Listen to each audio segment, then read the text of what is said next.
All right. Nice catch. Let's get started and slow down on the projectiles real quickly. This is Aether Madness with the Prometheus Radio Project. I've been a contributor to these guys for a while. They have been fighting a very difficult fight, and that is to get radio stations on the air that don't suck. And fighting...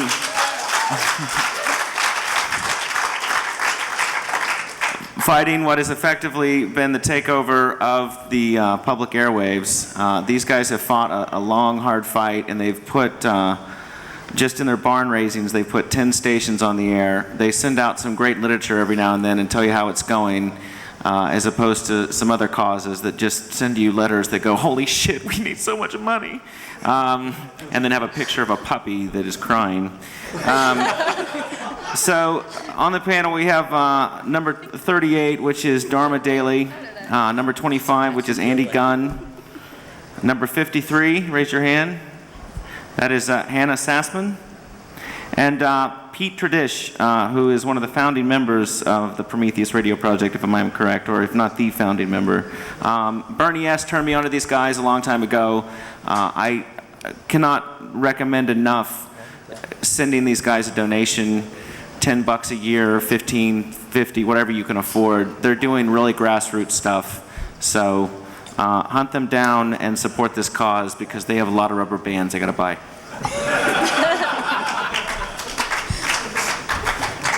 We need more MCs like you to introduce us. That's excellent. Can you speak more in the mic? My name is Pete Tradish. I'm from the Prometheus Radio Project. We started back in 1996 or so as a bunch of pirates that were running a pirate radio station in West Philadelphia.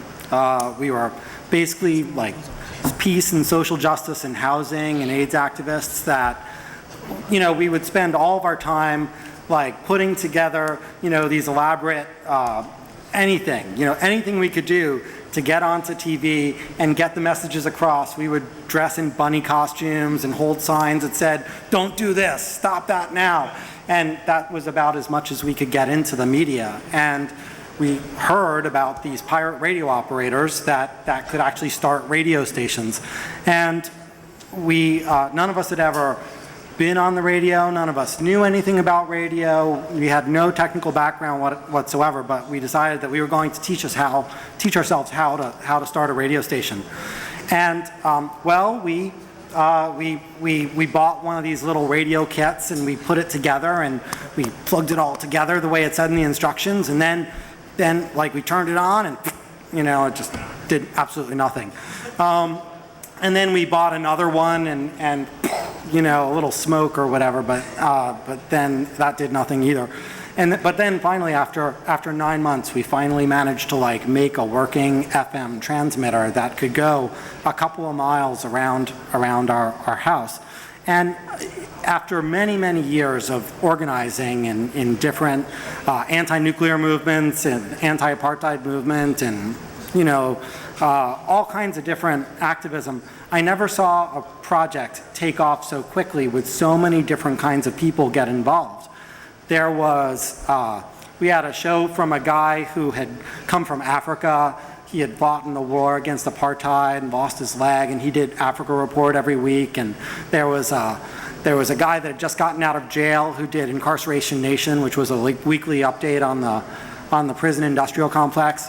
There was this woman, the condom lady, who did safe sex health tips every week, intermixed with K-Tel classic disco from the 70s. It was an amazing radio station. It was nothing like anything else that we had ever heard. We ran it for a while, for about a year and a half before the FCC started chasing us down. And what we found, as cool as it was to be radio pirates, and it was cool. I mean, we had a really, really great time running the radio station. What we found was that, and at our peak we had like 80 programmers, we were on 7 nights a week, it was just an amazing station. But what we started to find was that for every DJ that we had, there were like 5 other people that really wanted to be part of our station, but that just couldn't. And, you know, the one that broke my heart was this Ethiopian journalist. She'd actually been a journalist in Ethiopia, and she wanted to cover like all the issues of all the Africans moving into our neighborhood. And just the day before her first show, she was like, I can't do it. Like if I'm there when the FCC busts in there, then they're gonna like haul me away and send me back to where the war is. And so we had this sort of realization, which is that as cool as pirate radio was, we didn't believe that community radio should just be for the reckless. We believe that it should be for everybody, and that there should be radio stations in every town, every community. And so we kind of had this realization, and at the same time, the FCC came and after 6 tries, they came and they kicked down the door and they took away the pirate radio station. But then, sort of surprising really no one more than us, the same week that they kicked down the door and they took the radio station out of our house, they announced that they were getting ready to change the rules, that there were over 1,000 pirates on the air, and that as bad as they claimed that pirate radio was, that our complaints about the ownership of the media were legitimate, and that any group that wanted to go for a legitimate community radio license, they were going to make a way that was possible. So Prometheus Radio Project started in the fall of 1998 to be the vehicle of the legalization of community radio and to go out and capture those licenses that the FCC was offering for progressive groups around the United States. We battled for several years. We did tens of thousands of dollars worth of studies and all kinds of jumping through hoops with the FCC, but in 2000 they actually passed a new set of rules that allowed for neighborhood community radio stations to go on the air. And it was the first time they'd really given out licenses in over 10 years. And so it was really, really exciting for us. And so while we had been in the habit of like traveling around the country and helping people set up pirate radio stations, our job got a little more boring because we went around the country and started teaching people how to fill out paperwork and get radio licenses. But it paid off because several years later, the licenses started to come out, and we've been building radio stations ever since then. We built the first radio station that's ever been licensed to a civil rights organization, the first radio station that was ever licensed to an environmental group. We've built a radio station that's used by the Coalition of Immokalee Workers, a farm workers group in Florida. And so it's really exciting work for us to be putting radio and the broadcast microphone in the hands of these groups that otherwise would be almost completely powerless and voiceless. We had a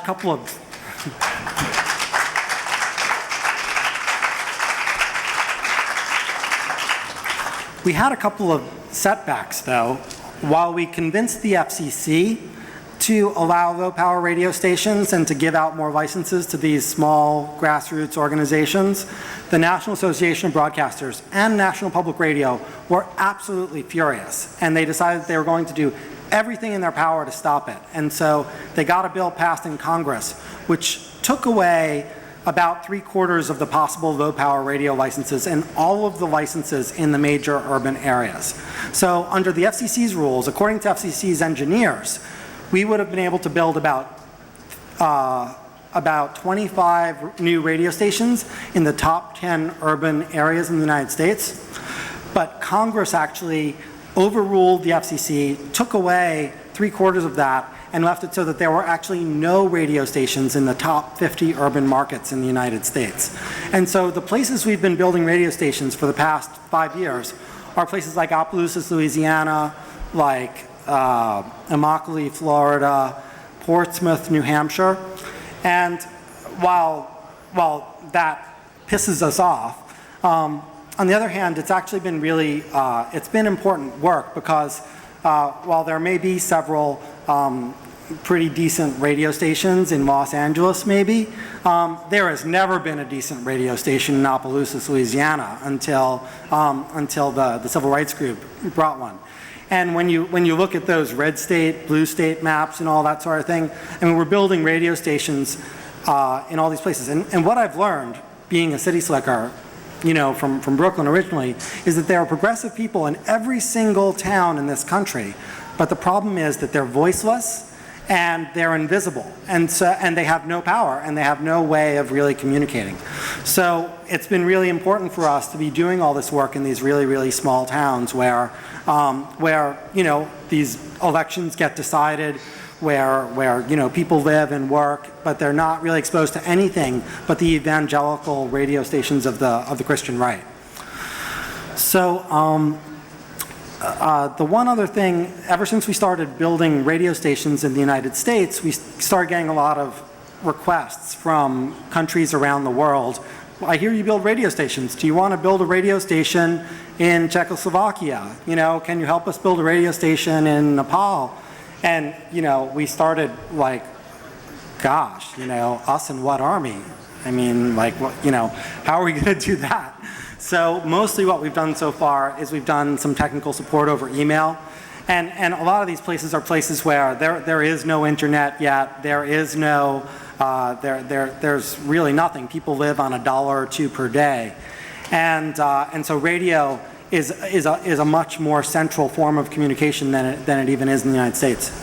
So I have a quick clip from a radio station that we actually did get to build in Tanzania last summer, and can we roll it?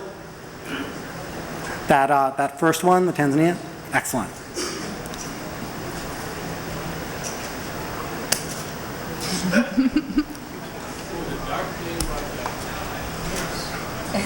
Dead air.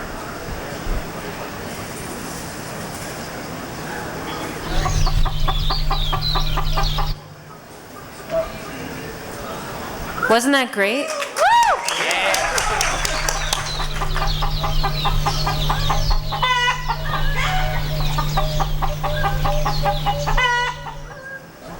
So welcome everyone to the United African Alliance Community Center. We're better known as UAACC.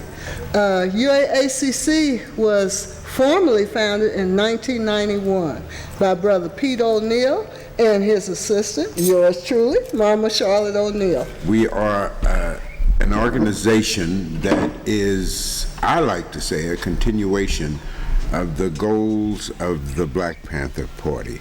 I am a political exile and have been so for the past 35 years. Our goal is to participate and become an integral part of the development of the communities in which we live. So when you see our community programming, when you see our computer classes, when you see our English classes, when you see our empowerment through the arts classes for women, these are things that we were doing in the 1960s in the Black Panther Party.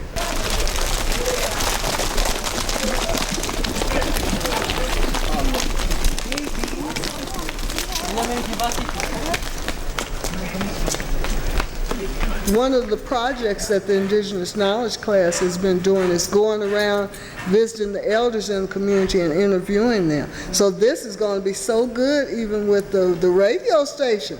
You know, they'll be able to actually reach many more people.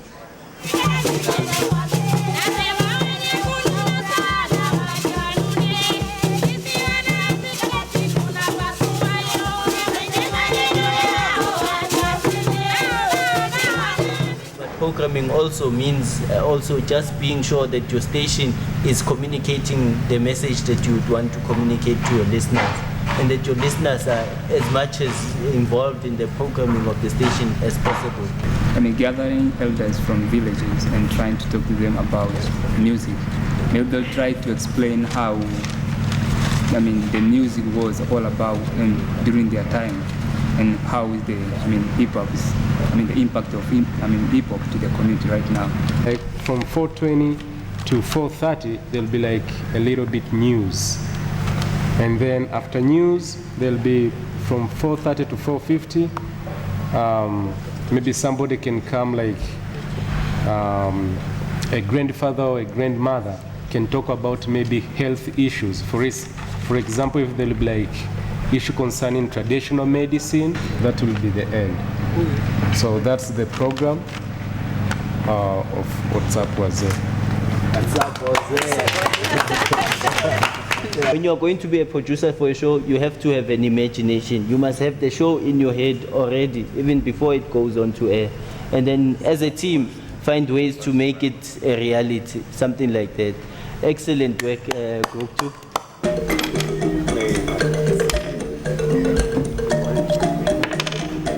You have to remember it like a dance step. You go iron, solder, solder, iron. So did you find it? Right here. Yes. Oh yeah, that's good. Yeah.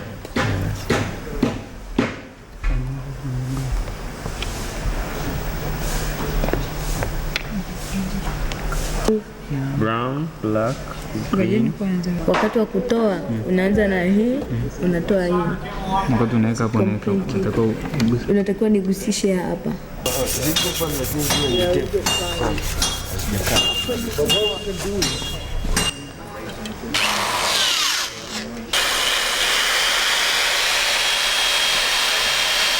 By having different arrangements of pieces of metal, just a little longer, like maybe 2 centimeters longer.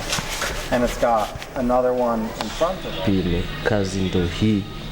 Moja ya kwetu, moja ya kwao. And I made that.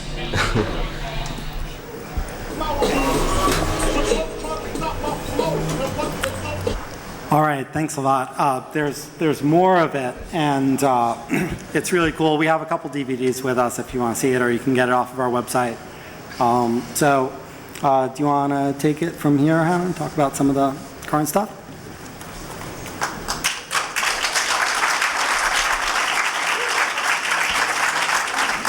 Hey, how you guys doing? Yeah, so that's pretty exciting, right? Well, not my head. My head is less exciting. It's like a recursive loop of me pointing into infinity. It's kind of cool. But so what you just saw there is a barn raising, and a little bit later, Andy Gunn, who's our technical organizer, will talk about how to build a radio station with us later this summer and how we do these all around the country and all around the world. But while we would love to, for example, like climb up to the roof of this hotel, take the little transmitter kit that I have in my bag upstairs, solder it together, slap some piece of copper on it and start like Radio Free Hope, unfortunately, just like because of the reasons Petrie has explained, we're trying to work at the FCC and in Congress in the United States to expand community radio, so immigrant workers groups, so schools, so churches, so community organizations that can't risk being pirates because of their safety can have a station that they can use out of the closet. And we're all out of the closet here at the Prometheus Radio Project. It's just, you know, the way we are. So what I'm going to talk to you a little bit about, it's pretty boring and, you know, you might not want to do it, but it's about some of the pieces of legislation that are on the table right now that can help expand this kind of service to thousands more community groups across the United States. And maybe a little bit later we can talk about setting up these kinds of policies around the world. So Petrie introduced how the National Association of Broadcasters and National Public Radio actually pretended like there was a technical problem with low power FM. They said, well, if you have a smooth jazz station owned by Clear Channel at 100.1, let's say, and in the same town you wanted to build a low power FM station, the National Association of Broadcasters and NPR got together and they convinced Congress that you wouldn't be able to build one of those stations at 100.3, which is the first adjacent channel to 100.1, or at 100.5, right? That's the second adjacent channel. But they also said that there wouldn't be any room at 100.7 FM. And the same way back, right? If you're at 100.1, 99.9, you couldn't build a low power FM, 99.7. But they also said we couldn't build at 99.5, the third adjacent channel to 100.1 FM. Now, there were many decades of engineering history history and experience proving that there was plenty of room, but Congress members really don't care about what's true, but they do care about who pays for their political junkets and who donates to their campaigns. So they were able to limit low power FM using a bill that I find very ironically named the Radio Broadcast Preservation Act of 2000. I always think that's pretty funny. But we were able to push the FCC, and Congress mandated that the FCC had to prove that there wouldn't be room for a low-power FM station in Minneapolis, that there wouldn't be room for a low-power FM station in New Orleans, as well as thousands of other communities across the country. So the FCC hired a defense contractor corporation, which, is always really trustworthy and great, called the MITRE Corporation. It's MITRE. And the MITRE Corporation studied with $2.2 million and lots of engineering tests whether or not low-power FM stations would interfere with full-power broadcasts. And they proved beyond the shadow of a doubt that there is plenty of room for low-power FM all across this country. So, what can we do about that? Well, after the MITRE Corporation made that study and proved it, a number of Congress members started to introduce bills that would expand low-power FM radio. So this is when you take out your pen and your notepad and you write this stuff down. So if you want a low-power FM station in your hometown and you don't live in a really big city, like New York, it's almost impossible that we'll get a low-power FM here, but if you live in almost any other major big city besides New York, Chicago, and Los Angeles, we might be able to find a frequency if we expand low-power FM. There's a Senate bill. It's Senate Bill 312. That's 312. It was sponsored by John McCain, interesting man from Arizona, and Patrick Leahy, who's from Vermont, and Maria Cantwell from Washington State. And that bill would expand low-power FM to that third adjacent frequency. There's also a bill in the House of Representatives that was put forward by Louise Slaughter. She's a congresswoman from upstate New York. It's House Bill 3731. That's 3731. So right now, you can call your Congress members, although they're probably, not in the office right now, but you could call them next week and say, I want you to support Senate Bill 312 or House Bill 3731 to expand low-power radio to my community. And then there's a number of other bills that are on the table right now, too. Senate Bill 312 was recently amended to a huge telecommunications bill. These T-shirts we're wearing, this wonderful quote, the internet a series of tubes, but it always gets a laugh, at least for the next minute or so it will. That was put forward by Senator Ted Stevens. Stevens just put forward a huge piece of legislation that would do everything from completely gut our ability to put information out on the internet and get information back without worrying that it might get eroded by Comcast or Verizon because they own the lines that go to our house, that net neutrality stuff. And it would also prevent community organizations that have fought for years to build public access TV centers. It would prevent them from being able to have the power to negotiate their own franchises. So it's a really terrible bill, but our legislation was just amended onto it. So you can also tell your Congress members that you support low-power FM on this Senate bill. And there's also a House bill called the COPE Act that is like a companion bill to this. But you also have to understand that we're going to stay together to fight this bill if it doesn't make good net neutrality principles get encoded into law, and if it doesn't let community organizations continue to fight for public access. So if you want to learn more about how low-power FM sort of intersects with some of these larger battles for public access TV and for net neutrality, you can go to our website, which is prometheusradio.org, and you can also go to savetheinternet.com.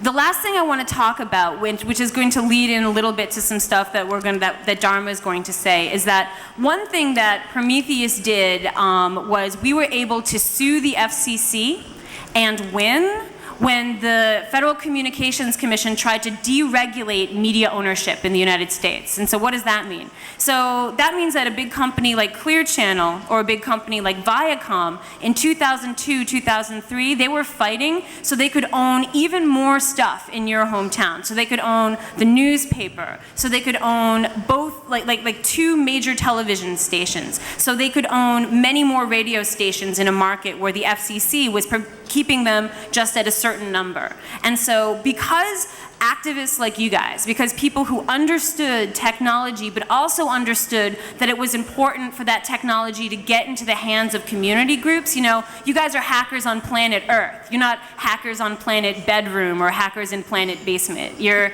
here to make sure that this technology helps all of us to really have like a better world. So, you know, hackers on planet basement doesn't have as good a ring, but so because of that, like because people just like you who really wanted low power radio stations told the FCC in 2002 and 2003 that if there was media consolidation that they wouldn't be able to put their stations on the air, we were able to have standing in federal court to sue them because they hadn't listened to us and they hadn't listened to the 2 million people who had sent in comments. And so because we were able to be there, we, along with many other allies, especially the Media Access Project, public interest law firm in DC, were able to sue the FCC and win.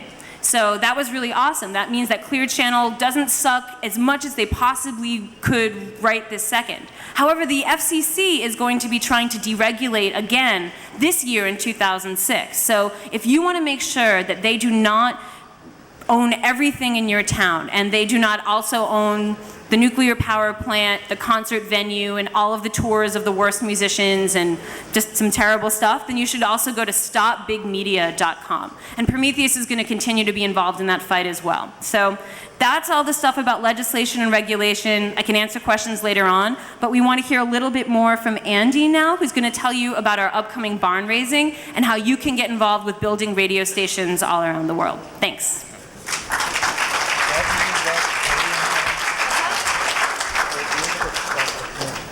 Oh yeah, I'll mention that.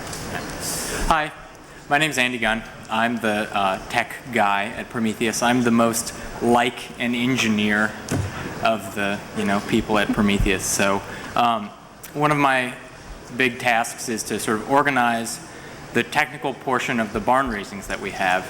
And we've had 10 barn raisings so far. And these are weekend-long events where people from the local community and volunteers from all over the country meet, and there's a conference-like thing where there's panels and workshops and discussions on how to run a radio station, but also some of the technology behind it.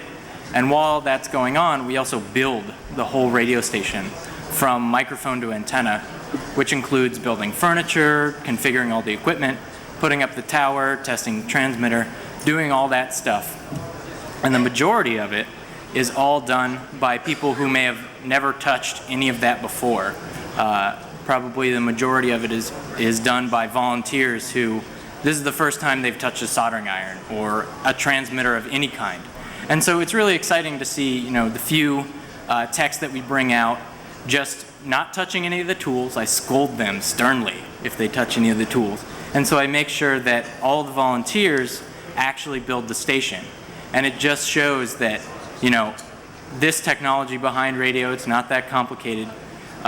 It's up to people like us in this room to show people that, technology is not this scary thing. And it's really, we have to demystify it so we can show that how it can be used for, social justice and things that are good instead of just, toys and blinky lights and iPods and things like that are all very nice, but aren't necessarily doing anybody any good. So, let me see. Right. At the same time that people are, gaining control of the means to make radio, they're seeing that, we can run this station ourselves too, and we can take control of the media itself and actually, say something important on the air. One of the big things that the religious right has done is that they've just grasped on with their talons of steel into as many radio stations across the country that they can. And that's how they're really getting their agenda out there. And one of the things that I want to talk about is how we can take a little bit of that back. And, but before I do that, I wanted to mention our next barn raising is in Woodburn, Oregon, which is about a half hour south of Portland. And it's with PCUN, a Farm Worker and Tree Planters Union. And it's going to be a really, really amazing barn raising. We're doing some interesting technical challenges, like putting an antenna up on top of a water tower, trying to shoot the audio across with a Wi-Fi link and then encoding and decoding the audio at each end. Also building some studios in a new way, and we're going to have a lot of challenges in that way. And if any of you speak Spanish, talk to me afterwards, because I need Spanish-speaking bilingual techs and engineers and such, so come talk to me after the panel. But that's August 18th through the 20th, so is that right? Yes, okay, Yes. good. So it's coming up shortly. If you can make it out, it'd be great to see you all there. But the next upcoming chance to really get your hands on a radio station is what I want to talk about. And you know, this isn't going to work everywhere, but in probably first quarter, second quarter, first half of 2007, the FCC is going to be opening up a new application window for non-commercial and educational radio stations. And these are FM, full power stations, anything from 100 watts to like 100,000 watts.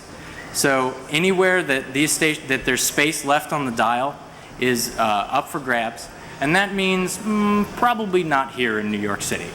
Usually it'll be someplace a little more rural, small towns, small cities. I mean, there might be some surprises out there where like you might be able to catch the outer ring of a very huge city. But it's really, you know, it's going to be up to us, to all of you, to, you know, find someone that you may know. You may live in an area that's perfect for this. And if you're interested in starting a station, this is your big chance. And you should check out our website, Prometheus Radio. All the information is on there. Or talk to me afterwards. Because this is really probably going to be one of the last chances that we have to get a radio station without buying it for $10 billion or something like that. And so anyone out there that's interested in this, or you might have an uncle or a sister or a friend, or you know of a group in the Midwest that just really is awesome, and you should talk to them and really urge them to, you know, hop on this, because they don't have a lot of time to prepare, and it's going to run out, and then, you know, they better get a station while they still can and get their voices and their messages out on the air. But one of the next thing I wanted to do was show a little video of one of our barn raisings that we had in Nashville with WRFN, and they're a bunch of great kids. And can we roll that or something? Tech guy, AV guy, you're leaving me hanging. This features the worst hair day of my entire life. You were all having bad hair days. Okay, thanks. This is just crazy. It was a long struggle from the very beginning. A lot of support from people in the community, though, and that really, really kept us going. Even when we were playing that game of hurry up and wait with the FCC, and there was no tangible progress when you're asking people to help pay lawyer bills and engineering bills, when you're not a nonprofit, when you don't have a radio station, you don't know if you're going to have a radio station. People were just, they always stepped up to the plate when they needed to, and that made a huge difference. And now with the barn raising, it's great. I mean, just to see people coming from around the country and helping us do this, and people who believe in the same things that we believe in and why this is important, and who want to see us succeed. It's really overwhelming. You know, nothing can phase us anymore. Nothing's going to stop us. Nothing's going to stop LPFM, and we're here. My name's Doug. I live in East Nashville. Volunteering to do a radio show.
transmitter for Radio Free Nashville, and we are in test mode, and we have audio in it, and now we're just trying to improve the sound by messing with the knobs on a couple different things.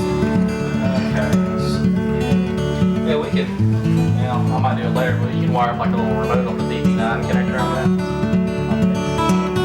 Main program out. Get DRS running here since I've got it's automation. If you think that you could make radio that sounds a little better than what you just heard just now, you can volunteer at this station. Go to radiofreenashville.org today. WRFN Nashville. Actually, we're WRFN Pasquo Nashville. Low power for the people.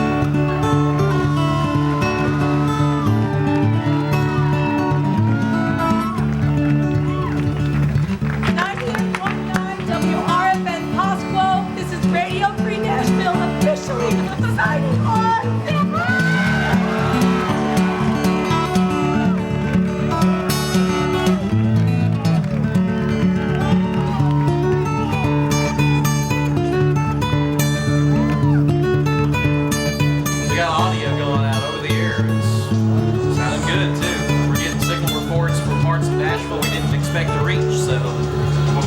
I think mission has been more than accomplished. Radio Free Nashville is now reaching the world. This is Radio Free Nashville streaming live over a laptop computer, free through the airwaves.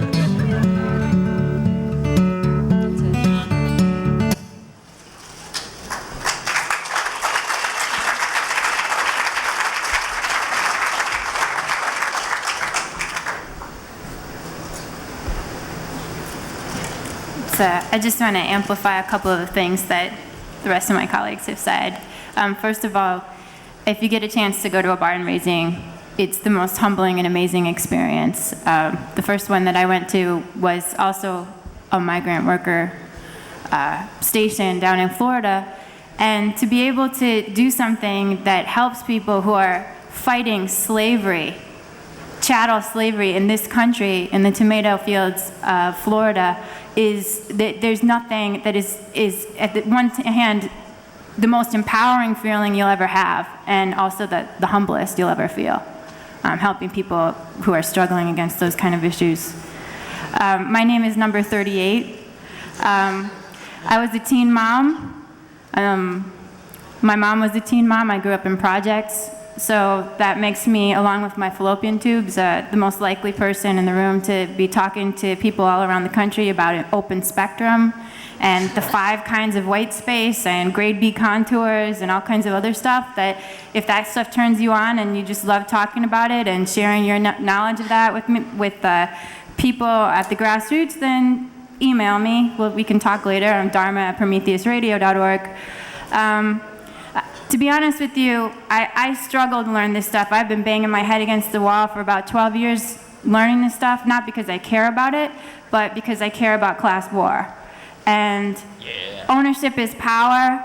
The airwaves are ours. It's the most leverage that we have to get communications back into our own hands. And I care a lot about that. I don't know what else I was going to say. I probably don't have anything else to say.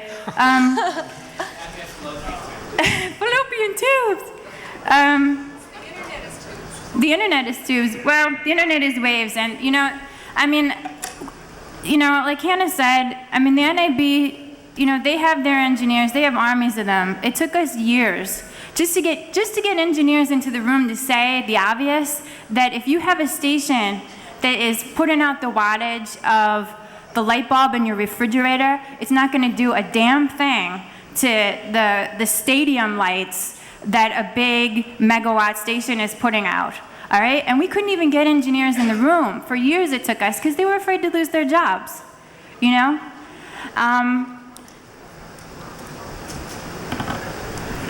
I guess I talk a couple minutes about this. The rubber band thing, right? The NAB shows up in Congress with a Cool Edit CD saying, oh, well, you know, there'll be oceans of interference if we let people use their own airwaves. And Congress says, oh, well, you know, their engineers say this, so it must be true. We'll just have to outlaw everything and keep people off of the airwaves. And I was listening to the last panel, and somebody at the last panel talked about the complete cessation of expression. And he was talking to people who already are on the air and are already using the air, and that doesn't include most of us, you know? So I've been banging my head against the wall trying to figure out for 12 years why people like us, and more importantly, beyond this room, because when I talk about 5 kinds of white space and then I look around this room and I think, yeah, there's more kinds than that when we're talking about radio waves. You know, sorry.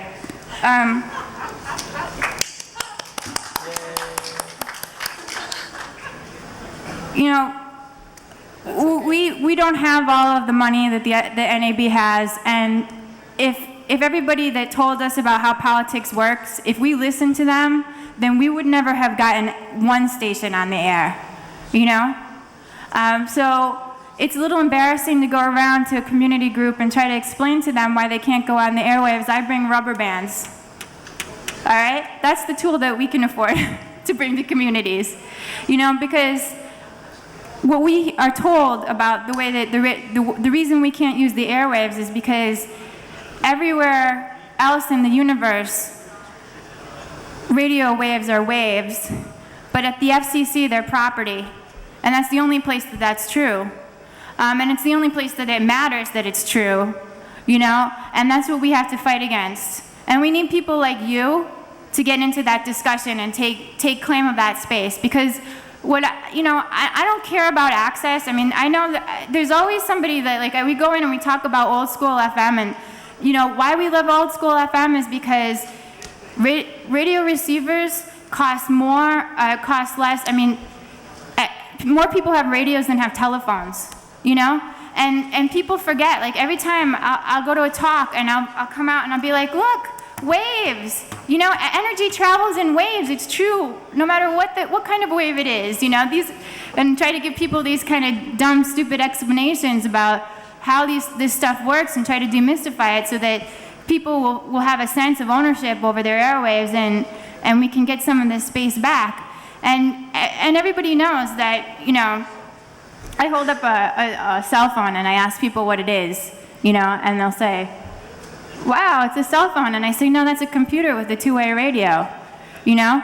And everything, your cable TV is a computer, and your satellite's a computer, blah, blah, blah. You know, we've got to fight for these emerging technologies and this new technologies, and they're old school, they're new, you know, you guys have been on them for years, right? And everybody stands up in the room, and there'll always be somebody and be like, well, why does FM matter? Because everybody's on the internet. And I have to go, no.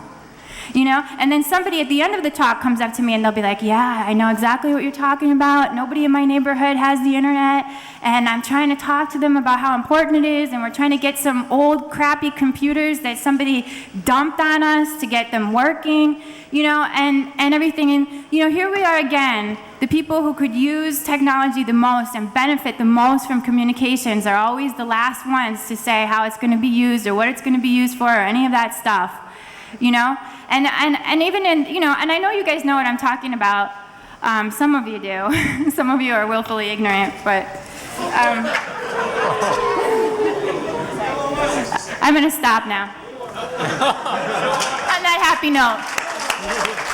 So we can take like maybe 2 questions, but also we have a hotel room here and have t-shirt making supplies if you want some internet t-shirts like Dharma and I are wearing, and also if you want to talk about how we can use our actual, you know, minds and resources to get these technologies into the hands of communities like the ones you just saw. Okay, actually we have no time for questions. Sorry about that. Can we have like one? Yeah, if you want to step to the side and ask these guys any questions, we have to end 5 minutes before each session so they can finalize the DVD. Coming up next will be 2,600 meetings with Emmanuel and Bernie and some folks.